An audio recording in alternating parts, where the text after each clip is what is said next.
একটা গ্রুপের শিক্ষক নির্বাচন স্থগিত করতে চায়। এর কেন করতে চায়? তাদের মধ্যে শিক্ষক রাজনীতি, বিশ্ববিদ্যালয় প্রশাসনকে তারা ব্যর্থ প্রমাণ করতে চায়, বিশ্ববিদ্যালয় প্রশাসনকে জিম্মি করতে চায়, কানুন প্রশাসনকে পদত্যাগ করতে চায়। বাট আমরা এই নির্বাচন পরিচালনার জন্য বিশ্ববিদ্যালয় প্রশাসনকে সর্বোচ্চ সহযোগিতা করে এসেছি এ পর্যন্ত। কিন্তু এখন দেখছি শিক্ষকরা আবার সক্রিয় হয়েছে, তারা নির্বাচনের ফলাফল স্থগিত করার জন্য ষড়যন্ত্র করছে। এটা তাদের শিক্ষক রাজনীতি।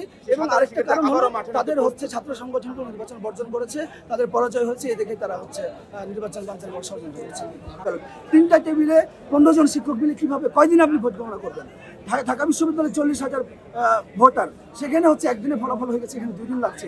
এই যে দীর্ঘসূত্রিতা তৈরি করা হচ্ছে কৃত্রিম সংকট নির্বাচন বানচালের জন্য।